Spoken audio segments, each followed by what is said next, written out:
तो कहानी की शुरुआत 1982 तमिलनाडु के थूथुकुडी डिस्ट्रिक्ट के ही एक कोस्टल गांव थुवाथूर से होती है। अब हम देखते हैं कि गांव के सारे लोग समुद्र किनारे खड़े हुए थे, जहां पर वो बहुत ज्यादा डरे हुए थे, परेशान थे। इसका कारण ये था कि पिछले कई महीनों में बहुत सारे लोगों की मिस्टीरियस तरह से मौत हो रही थी, जिसके पीछे एक आदमी जिम्मेदार था। लेकिन जब गांव वालों ने मिलकर उसे जान से मार डाला तो उसने मरने के बाद भी अपना आतंक और ज्यादा बढ़ा दिया, यानी कि उसकी इविल स्पिरिट ने लोगों को मारना खत्म नहीं किया था। यहाँ पर गांव श्रापित हो चुका था, जिसके चलते ढेर सारे लोग मारे गए थे। अब गांव के लोग धीरे धीरे खत्म हो रहे होते हैं और इस शाप को रोकने गांव वालों ने एक उपाय निकाला था, जिसके तहत अभी सभी लोग किनारे पर इकट्ठे होते हैं और उस आदमी के शरीर को उसकी कब्र से निकाल कर एक कैस्केट में लॉक कर देते हैं, जिससे बाहर आने के लिए ये बेरहम आत्मा चटपटा रही थी, जिसे थोड़ी देर बांधने की कोशिश यहाँ के लोकल प्रीस्ट कर रहे थे। कर अब ये गांव श्रापित था, जमीन श्रापित थी, तो इस आत्मा का क्या किया जाए। तो प्रीस्ट इस आत्मा का वाटर बैरियल करने का उपाय निकालते हैं, जो कि वैसे तो एक बहुत ही पुराना रिचुअल है, जिसके अंदर सम्मानजनक लोगों को ही वाटर बैरियल मिलता था, यानी कि जल समाधि। और इससे रिलेटेड मैंने अपनी आखिरी मूवी एक्सप्लेनेशन यानी कि भूतपूरी के अंदर बताया था। If you want to check out, link is in the description and pin comment. लेकिन यहाँ पर तो इसका उल्टा ही करना पड़ रहा था। इस आतंक को मिटाने के लिए इस बुरे आदमी को पानी में छोड़ा जा रहा था। खैर अब प्रीस्ट जो होते हैं वो होली राइट्स करते हैं और गोल्ड से उस कैस्केट को सील कर दिया जाता है, यानी कि माजरा यहाँ पर सोने से ही रिलेटेड था। खैर अब इस आदमी के कैस्केट को छोड़ने के लिए कुछ लोग पानी के बीच में जाते हैं, लेकिन तभी अचानक से मौसम खराब हो जाता है और बिजली गिरने से होता यह है कि गाँव में आग लग जाती है। आपको ये भी लग रहा होगा कि ये लोग इतनी आसानी से पानी में कैसे जा पा रहे थे। तो देखो यहाँ पर ये जो लोग हैं वो फिशिंग पर ही डिपेंडेंट हैं, जिसके चलते इन्हें स्विमिंग और ये सब करना काफी अच्छे से आता था। खैर सभी लोग अब यहाँ वहाँ भागकर आग बुझाने लगते हैं और जैसे तैसे करके प्रीस्ट उस कैस्केट को कुछ लोगों की मदद से समुद्र के बीच में कहीं ले जाकर बैरी कर देते हैं, यानी कि समुद्र की गहराई में। अब जो करना था वो तो हो चुका था, लेकिन ये आत्मा काफी ज्यादा इविल थी। अब श्राप उससे जुड़ा हुआ है, तो अगर वो जमीन पर नहीं है तो जमीन तो सेफ हो गई। लेकिन अब होता यह है कि जो इन गाँव से जुड़ा हुआ समुद्री इलाका था वो सारा का सारा श्रापित हो जाता है। वहाँ पर सारे के सारे जीव, मछलियाँ सभी खत्म होने लगते हैं। अब प्रीस्ट जो होते हैं वो ऐसा करने के बाद सबसे पहले गांव वालों को यही सलाह देते हैं कि कोई भी कैसे भी करके पानी के अंदर ना जाए। मतलब हो सकता है कि दुनिया भर के लिए जल जीवन होगा, लेकिन यहाँ पर जल के अंदर ही मौत छुपी बैठी थी। और गांव वाले समुद्र के किनारे को सील करके बाउंड्री लगा रहे होते हैं ताकि कोई भी कैसे भी करके वहाँ पर ना जाए। इसके चलते वहाँ पर काफी सारे लोग दुखी भी थे। अब ये सब होने के बाद कुछ दिन बीत जाते हैं, गाँव के अंदर मौतें होना बंद हो गई थी। लेकिन जैसा कि मैंने आपको बताया कि यहाँ के लोग अपना जीवन यापन खाने पीने कमाने के लिए समुद्र की मदद से ही करते थे, जैसे कि मछली पालन, सी लाइफ पर डिपेंड रहना, उनको बेचना, ये सब। तो धीरे धीरे समुद्र में जाना वो लोग शुरू करने लगते हैं। साथ ही साथ कुछ बच्चे भी जिनको मामले की गंभीरता नहीं पता थी, वो भी समुद्र में धीरे धीरे जाने लगते हैं और एक एक करके सबके सब मारे जाते हैं। अब यहाँ पर हम कुछ झलकियों में कुछ लोगों को भी देख पाते हैं, जैसे कि बच्चे के पूरे परिवार को खत्म कर दिया गया था। साथ ही साथ कुछ लोग जो होते हैं वो खुद को ही खत्म कर रहे थे। अब लोग यहाँ पर इस तरह से बुरी तरह खत्म हो रहे थे, जिसकी नजर सरकार पर चली जाती है और अब सरकार खुद ही यहाँ पर नियम लागू करके फिशिंग पर रोक लगा देती है, जिसके बाद अब वहाँ पर कोई भी फिशिंग कर नहीं सकता था। और ये चीज जो थी वो इसी गाँव यानी कि थुवाथूर के अंदर हुई थी, लेकिन उसके आसपास के इलाके के अंदर ऐसा नहीं था। अब लोग इससे एडजस्ट करने की कोशिश करते हैं, कहीं और हाथ पैर मारते हैं, और जो नहीं मार पाते वो चोरी चकारी करते हैं या फिर दूसरे गांव में जाकर फिशिंग करने की कोशिश करते हैं, क्योंकि वहां पर ये श्राप वगैरह नहीं था। लेकिन वहां के लोकल्स भी उन्हें पकड़कर पीट देते हैं, जिससे तंग आकर कुछ लोग खुद को ही खत्म कर रहे थे, क्योंकि उनके पास कोई और रास्ता नहीं बचा था। ना ही वो पढ़े लिखे थे, ना ही उन्हें कोई दूसरा काम आता था। अब कहानी 2009 में आती है, जहाँ पर हम देखते हैं किंग नाम के एक बच्चे को, जिसका पूरा नाम किंगस्टन है और यही तो इस मूवी का नाम भी है, जिसके मन में लाखों सवाल है और एक जिद है कि वो एक दिन अपनी बोट लेकर इस समुद्र में जाएगा, क्योंकि वो इस कर्ज को नहीं मानता। उसके हिसाब से लोग फालतू में डरे हुए थे। अब वो अपने दादाजी मार्टिन से यही बात कहता रहता है, जिसे वो हमेशा रोकते हैं और समझाते हैं कि वो कैसे भी करके समुद्र में ना जाए, और वो उसे जाने भी नहीं देते। इनफैक्ट उसका एक फ्रेंड वहाँ पर जाने की कोशिश भी करता है, लेकिन उसकी जान जाते जाते बचती है, जिसके चलते उसके दादाजी मार्टिन काफी समझाते भी हैं। लेकिन तभी होता यह है कि उसकी जिंदगी में एक उम्मीद की किरण बनकर थॉमस नाम का एक क्रिमिनल आता है, जो कि काम तो गलत करता है, लेकिन वो लोगों की हमेशा हेल्प करता रहता है। अब वो किंग से कहता है कि वो पहले बड़ा हो जाए तब वो समुद्र में जा सकता है, तब तक वो उसके लिए काम करे। और तब से किंग उसके लिए काम करने लग जाता है। वो उसे पैसे भी देकर जाता है और धीरे धीरे वो उसका मेन आदमी बन गया था, जिसके साथ ही कहानी अब प्रेजेंट टाइम में यानी कि 2025 में आ जाती है। और अब थॉमस सिर्फ एक क्रिमिनल नहीं बचा था, बल्कि पूरे कोस्टल इलाके का सी लॉर्ड बन गया था, जहाँ पर वो सी लाइफ ट्रेड में सबसे ऊपर है, सब कुछ कंट्रोल करता है। और किंग अपने गाँव को संभाल रहा था इसके अंदर रहकर। थॉमस अक्सर गाँव वालों की फाइनेंशियली हेल्प करता रहता है और किंग उसके पैसे गाँव वालों तक पहुँचाता रहता है। साथ ही साथ अगर किसी का फ्यूनरल होता है तो वो उसके फ्यूनरल पर पैसे देने का भी काम थॉमस के हाथों ही करवाता था। अब यहाँ पर आज भी कोई स्वर्गवासी हो चुका था जिसके फ्यूनरल पर पैसे देने किंग जाता है, लेकिन उससे पहले वो जुआ खेलकर पैसे ज्यादा करके कुछ गांव वालों के लिए और कुछ अपने लिए निकाल लेता है, क्योंकि वो कार्ड्स में काफी एक्सपर्ट था। उसकी गर्लफ्रेंड भी है रोज, जो कि उसकी सारी बुरी हरकतों के बारे में जानती है और वो उसे अक्सर रोकती भी है, लेकिन वो उसकी एक नहीं सुनता, क्योंकि उसे कैसे भी करके पैसे जमा करने हैं। और हम जानते हैं उसकी जिद क्या है। उसकी जिद है बोट लेकर इस गांव के समुद्र में जाना, ताकि वो इस श्राप को हटा सके या फिर सबको बता सके कि वहां पर कोई श्राप है ही नहीं। खैर अब आगे हम बेंजामिन नाम के एक लड़की को देख पाते हैं, जिसके पिता रॉबर्ट कभी थॉमस के लिए काम किया करते थे, लेकिन उसने थॉमस को चीट किया और गायब हो गया, या फिर ये कहें वो बिजनेस पार्टनर्स थे। खैर अब एक दिन किंग अपने दोस्तों के साथ ड्रिंक कर रहा होता है और उसके दादाजी मार्टिन घर पर सो रहे थे, जिन्हें अक्सर एक भयानक नाइटमेयर आया करता, जिसकी कुछ झलकियों के अंदर वो शुरुआत वाले फ्यूनरल को देख पाते हैं, यानी कि उसी कैस्केट को, उस इविल स्पिरिट के आतंक को भी देखते हैं और समुद्र को देखते हैं, यानी कि वहाँ पर पानी के अंदर से ढेर सारी फीमेल स्पिरिट्स आ रही थी। और उन सब के बीच फंसे किंग को नोटिस करते हैं। और ये सपना आप याद रखिएगा, आगे काम भी आएगा। अब उन्हें ये सपना किंग के बचपन से ही आ रहा था और इसलिए वो उसको हमेशा मना करते थे कि उसे समुद्र में नहीं जाना चाहिए। और आज भी वो उसे खाना देने जाते हैं और बहुत समझाते हैं, लेकिन किंग उनकी एक बात नहीं सुनता और ये कहता है कि वो आगे जाकर पानी में जरूर जाएगा। खैर इसी बीच उससे मदद मांगने बेंजामिन आता है, जिसे सब जानते हैं, और उसकी आर्थिक स्थिति अभी ठीक नहीं थी, तो वो किंग से थॉमस के साथ काम करने की अर्जी लगाता है। लेकिन रॉबर्ट उसके ही पिता है, जिसने थॉमस को चीट किया था, तो सब उसे मना कर देते हैं, लेकिन वो किंग से बार बार रिक्वेस्ट करता है और फाइनली किंग मान जाता है। अब वो उसे थॉमस से मिलवाने जाता है, लेकिन थॉमस को खुद बेंजामिन के ऊपर भरोसा नहीं था। लेकिन यहाँ पर किंग अपनी जुबान देता है, जिससे कि फाइनली बेंजामिन को काम पर रख लिया जाता है। अब इसी बीच हम एक बच्चे को समुद्र के किनारे बैठा देखते हैं, जो कि अपनी बहन को याद करते हुए रो रहा था, जो कि काफी टाइम से गायब थी। और तभी उसे किनारे पर उसकी बहन पड़ी हुई दिखाई देती है, जिसके पास वो जाता है, लेकिन अचानक से ही वो एक इविल स्पिरिट टाइप की चीज में बदल जाती है, उसके पैर को पकड़ लेती है। लेकिन तभी अचानक से उस लड़की की नींद खुल जाती है, जो कि अब बड़ा हो चुका था, जिसका नाम गॉडसन है और वो किंग का ही फ्रेंड है। और अब यहाँ पर इस गांव के अंदर इस श्राप के अलावा एक और चीज काफी टाइम से चल रही थी कि हर महीने कोई ना कोई लड़की गायब हो जाया करती थी और वो कभी भी नहीं मिलती, और अगर कोई बाई चांस मिल भी जाया करती तो उसका शव समुद्र किनारे मिलता था। खैर अब यहाँ फाइनली बेंजामिन काम शुरू करता है और यहाँ पर हमें थॉमस के काम के बारे में पता चलता है। तो किंग और उसके साथ ही पानी के सहारे से जाते हैं, यानी कि यहाँ पर नहीं बल्कि कहीं और, जहाँ पर ये श्राप नहीं था। और थॉमस असल में सी क्यूकम्बर नाम के क्रीचर की स्मगलिंग करता है, जो कि सी लाइफ के बैलेंस के लिए काफी जरूरी होता है। तो उसकी ट्रेड इंडिया के अंदर तो बैन है और यहाँ पर वो काफी सारी मात्रा में पाया भी जाता है। तो थॉमस उसको निकलवा कर यहाँ से बॉर्डर तक अपनी बोट भेजता है, जो कि किंग और उसके साथ ही लेकर जाते हैं, यानी कि श्रीलंका के बोट तक।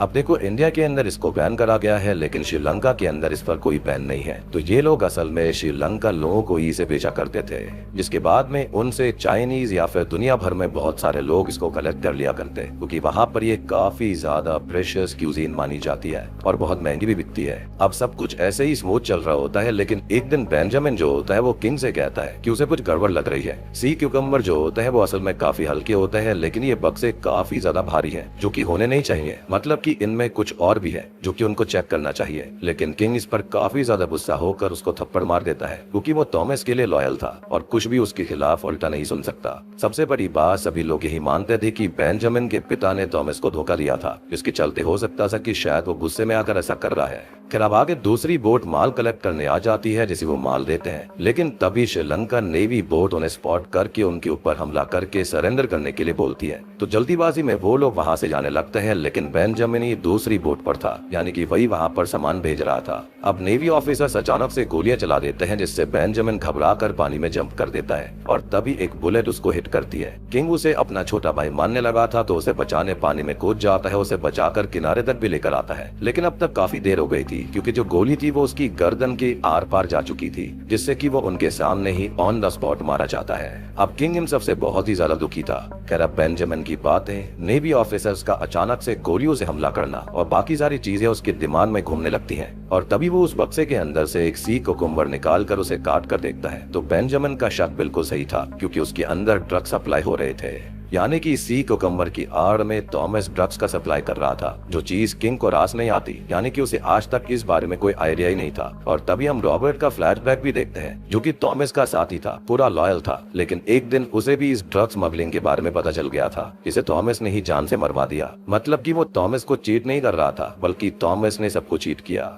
यानी कि सब में यही फैला दिया गया था कि वो चीटर था, जबकि ऐसा कुछ भी नहीं था। थॉमस ने रॉबर्ट को मार दिया था और अब बेचारा बेंजामिन भी मारा गया, लेकिन एटलीस्ट यहाँ पर सच्चाई तो सामने आई। खैर अगले दिन बेंजामिन का फ्यूनरल किया जाता है, जहाँ पर हम किंग को परेशान और दुखी देखते हैं। तभी थॉमस यहाँ पर भी अपने लोगों से पैसे भिजवाता है, लेकिन किंग उसके आदमी को मार पीट कर भगा देता है और थॉमस को सबके सामने एक्सपोज भी करता है। अब वो थॉमस पर भी हमला करता है, मारपीट करने की कोशिश करता है, उसे धमकी देता है कि वो सबके सामने उसे एक्सपोज करेगा, वो उससे दुश्मनी भी ले लेता है। लेकिन थॉमस ये कहता है कि उसकी यहाँ पर बहुत इज्जत है, कोई भी उसकी बात पर विश्वास नहीं करने वाला। खैर अब इन सब चीजों से उसकी नींद तो उड़ी चुकी थी, साथ ही साथ वो समुद्र में जाने की बात सोच ही जा रहा था। इसके साथ ही हम 1982 का एक फ्लैशबैक देखते हैं कि तब आखिर हुआ क्या था और असली सच्चाई क्या है, जो मार्टिन ने उसे बताई थी, यानी कि उसके दादाजी ने। तो असल में मार्टिन खुद एक अनाथ बच्चा था, जिसे गाँव के मुखिया सोलोमन ने अडॉप्ट किया और वो उनके बच्चों का ख्याल रखता था। और यहाँ पर हम किंग के पिता चार्ल्स को भी देख पाते हैं, जो कि खुद एक बच्चे थे। और मैंने आपको शुरुआत में बताया भी था कि हमें फ्लैशबैक में बच्चा भी दिखाया गया था, तो बच्चा कोई और नहीं बल्कि चार्ल्स खुद था।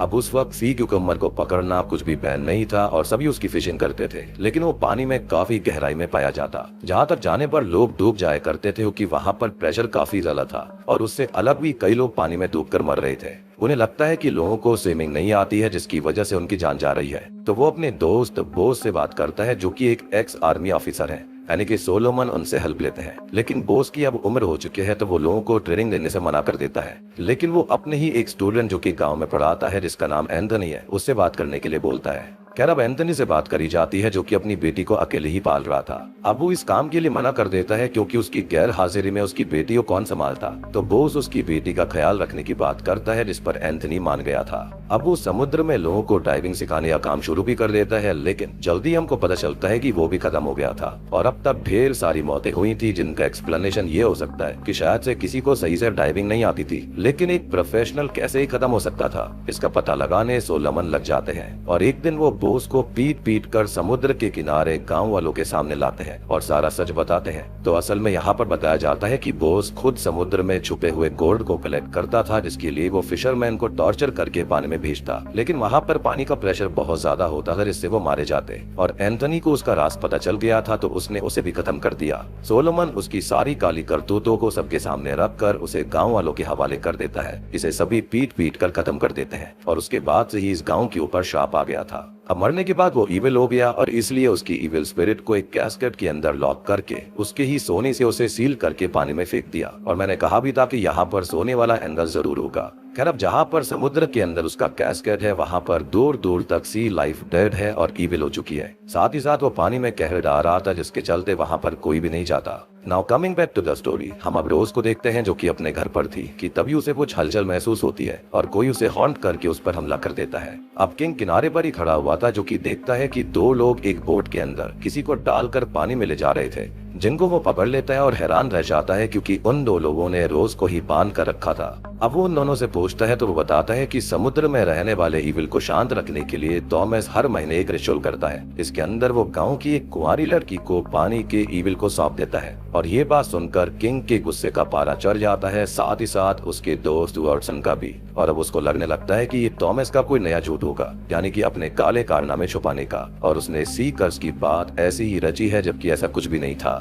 यानी कि अब आपको समझ में आया होगा कि गॉडसन की बहन के साथ भी क्या हुआ था और बाकी लड़कियों के साथ भी क्या हो रहा था। यानी कि थॉमस ही रिचुअल करके उनको यहाँ फेंक दिया करता ताकि कर्स हमेशा शांत रहे और उसका सी क्यूकम्बर वाला काम सही चलता रहे। अब फाइनली किंग उस कर्स सी के अंदर जाने का फैसला कर लेता है, लेकिन उसके पास बोट नहीं थी तो वो थॉमस की बोट को चुराता है। और जब थॉमस के लोग उसे इन्फॉर्म करने के लिए फोन करते हैं तो शॉकिंगली फोन किंग ही पिकअप करता है, जो कि थॉमस और उसके 2 लोगों को ऑलरेडी ही किडनैप करके इस बोट में छुपा चुका था। और अब वो निकल जाता है इस कर्ज के रहस्यों से खेलते हुए, यानी कि इस कहानी के असली पत्ते खोलने के लिए। और कहानी का नाम है किंगस्टन एंड द कर्स सी। अब इस बोट पर किंग के फ्रेंड्स भी होते हैं, गॉडसन और भी काफी सारे लोग। अब किंग अपने सफर पर आगे जा रहा था कि इसी बीच उन्हें एक कैबिन से आवाज आती है, जिससे सबको लगने लगता है कि यहाँ पर कुछ तो शापित है। लेकिन असल में वहाँ पर रोज थी, जो कि छुप कर बोट पर आ गई थी और वो किंग के साथ जाने की जिद करती है, जिससे कि वो मान जाता है। खैर इसी बीच बोट पर एक लालटेन टूट जाती है, जिसका कांच किंग को छुप गया था, जिसे वो निकाल कर पानी में फेंक देता है और उसके खून की महक ईविल को जगा देती है।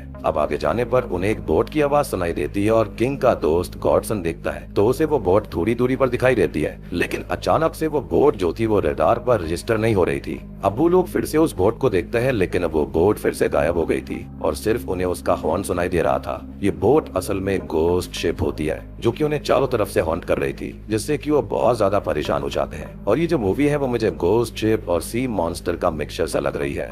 लेकिन वो कहता है ना, कई बार मिक्सचर बनाने में खिचड़ी खराब भी हो जाती है, तो यहाँ पर ही वही सीन हुआ था। लेकिन ये तो खाली शुरुआत थी, तभी अचानक से बारिश शुरू हो जाती है, मौसम खराब हो जाता है, बहुत तेज बिजली कड़कने लगती है और सबकी नजर वाटर पर जाती है। इसे देखकर उनकी रूह कांप जाती है, क्योंकि यहाँ पर 1000 इंसानी हड्डियां तैर रही थी। उनकी बोट भी गोल गोल घूम कर भटक जाती है और एक ह्यूमन स्कल बोट में आ जाता है, जिसे किंग का दोस्त देखता है तो उसमें से खून बहे जा रहा था। वो बेचारा बहुत ही ज्यादा डरा बैठा हुआ था और उस खोपड़ी से खून निकलता ही जाता है। अब वो लोग इससे बहुत ज्यादा डर जाते हैं। किंग को तो कुछ भी समझ में नहीं आ रहा था, यानी कि उसकी बात गलत थी, यहाँ पर कर्ज वाकई में था। अब वो मार्टिन यानी कि अपने दादाजी की बात को याद करके ये कहता है कि ये बोस की स्पिरिट है और वही ये सब कर रही है। खैर अब तभी हम मार्टिन को देखते हैं, जो कि उसकी फिक्र में परेशान होकर कुछ समुद्र के पास आते हैं, लेकिन ईविल उनको पहले ही खत्म कर देता है। उनकी बॉडी किंग को इसी बोट पर मिलती है, जिसे बोट का गोस्ट आकर वापस पानी में ले जाता है, जो कि काफी ज्यादा वियर्ड सा लग रहा था। ऐसा लग रहा था जैसे कि किसी ने ऑमलेट को किसी इंसान के ऊपर चिपका दिया हो।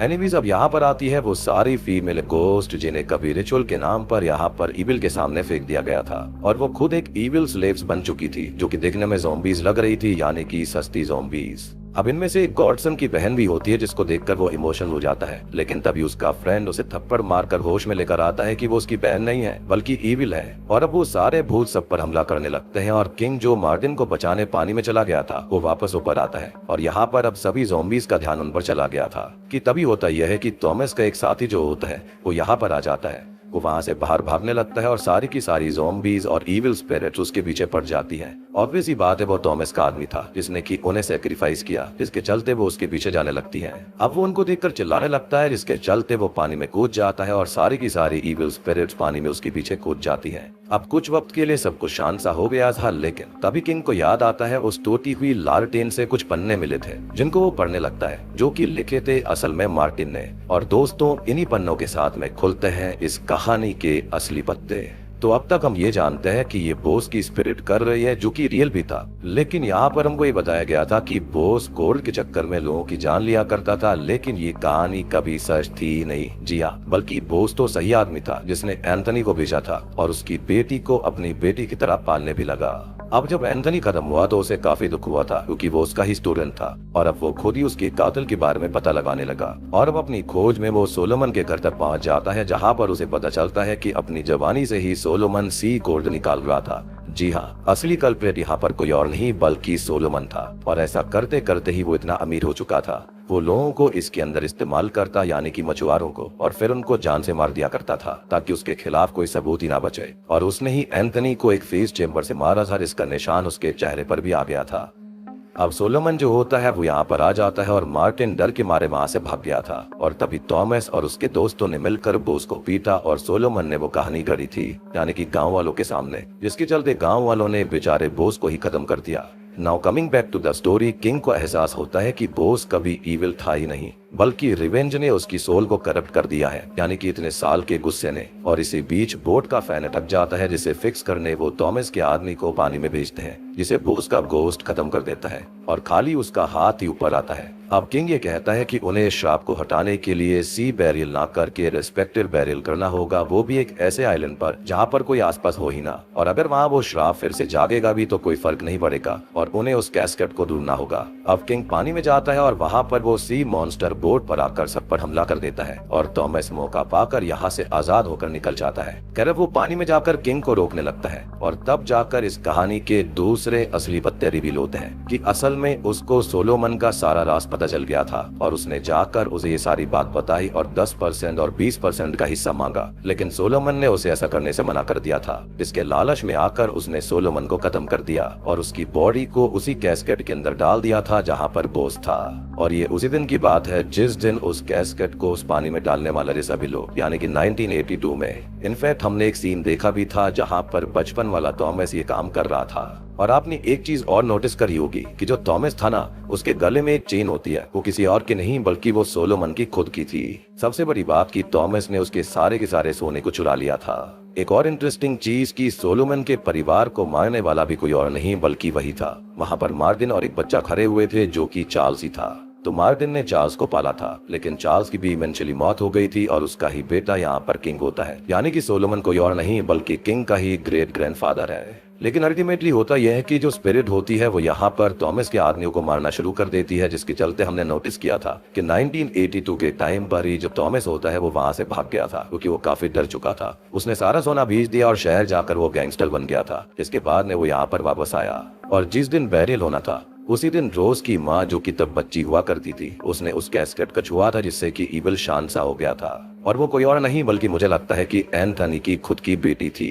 एनीवेज यहाँ पर थॉमस समझ चुका था कि ऐसे ईविल को काबू करा जा सकता है और उसने तब से ही उन सभी कुंवारी लड़कियों को सेक्रीफाइस करना शुरू कर दिया। अब तभी थॉमस किंग को जान से ही मारने वाला होता है कि तभी वो दोनों खुद को एक ग्राउंड पर पाते हैं जहाँ पर सोलोमन का भूत आकर थॉमस को जान से मार डालता है, क्योंकि उसने भी वहीं पर ऐसा किया था। और वो इस चीज को उसके खुद के लॉकेट से करता है। वो उसकी गर्दन को ही काट डालता है और अपने लॉकेट को वापस पहन लेता है। अब जो सोलोमन होता है वो किंग से बात करता है कि वो ये सोना ले ले और ये हमेशा से उसका ही था। वो उसे काफी लालच देता है, लेकिन किंग को वो सब कुछ करना सही नहीं लगता। तो वह पानी में जाकर उस कैस्केट को निकाल लाता है, उसको छू लेता है। इसके चलते वहाँ पर सभी के गोस्ट वैनिश हो जाते हैं। इससे पहले हम कुछ हॉरर सीन्स को भी देख पाते हैं जहाँ पर ये भद्दी सी आत्मा जो होती है वो सभी को मारने भी वाली होती है, लेकिन किंग सबको बचा लेता है। खैर अब इस कैस्केट का सही से बैरल करवाया जाता है, वो भी एक डेजर्टेड आइलैंड पर। वो उसे माफी मांगते हैं जिससे कि पानी के अंदर जो कर्ज था वो खत्म हो गया था और वहाँ पर मछलियाँ वापस आ गई थी, जिसके चलते अब गांव वाले पहले जैसे फिशिंग कर पाएंगे और अपनी जिंदगी को फिर से सही कर पाएंगे। यानी कि किंग ने यहाँ पर यही चीज सोची कि बैठकर खाने से अच्छा है कि मेहनत कर कर खाया जाए, यानी कि 2 रोटी खाओ लेकिन मेहनत की खाओ। इसी के साथ में ये मूवी यहीं पर खत्म हो जाती है। तो दोस्तों ये थी किंगस्टन फिल्म की कहानी। उम्मीद करता हूँ कि आपको पसंद नहीं आई होगी, क्योंकि मूवी के अंदर जो भूत था ना, ऐसा लग रहा था जैसे कि ऑमलेट को उसके मुंह पर चिपका दिया गया हो। साथ ही साथ जो कहानियां है, टाइमलाइन है, वो काफी वियर्ड सी दिखाई गई है। साथ ही साथ यहाँ पर जो किंग के पिता चार्ल्स और उसके पिता सोलोमन, ये सारी कहानियां काफी वियर्ड सी हैं। कैरेक्टर मतलब यहाँ पर प्रॉपरली डिफाइंड टाइप के नहीं है। साथ ही साथ रोज की माँ का होना, रोज, ये सब चीजें भी काफी ज्यादा वियर्ड सी थी। मतलब फिल्म जो है ना उसको अच्छा बनाने की कोशिश तो करी गई है, लेकिन उसके चलते खिचड़ी टाइप की बन गई। ऐसी मूवीज फॉरेन के अंदर काफी अच्छी काफी इंटरेस्टिंग आई है, लेकिन ये वाली जो मूवी है वो थोड़ी वियर्ड सी थी। आई मीन सी मॉन्स्टर और गोस्ट हॉन्टेड शिप वाली जो मूवी आई थी उनको मिक्स करके कुछ बनाया गया है। मतलब ओवरऑल ये जो मूवी है काफी एवरेज सी है। बाकी आप लोग बताना कि आपको ये फिल्म कैसी लगी। अच्छी लगी है तो वीडियो को लाइक कर दीजिए, चैनल के ऊपर नए हो तो सब्सक्राइब कर लेना।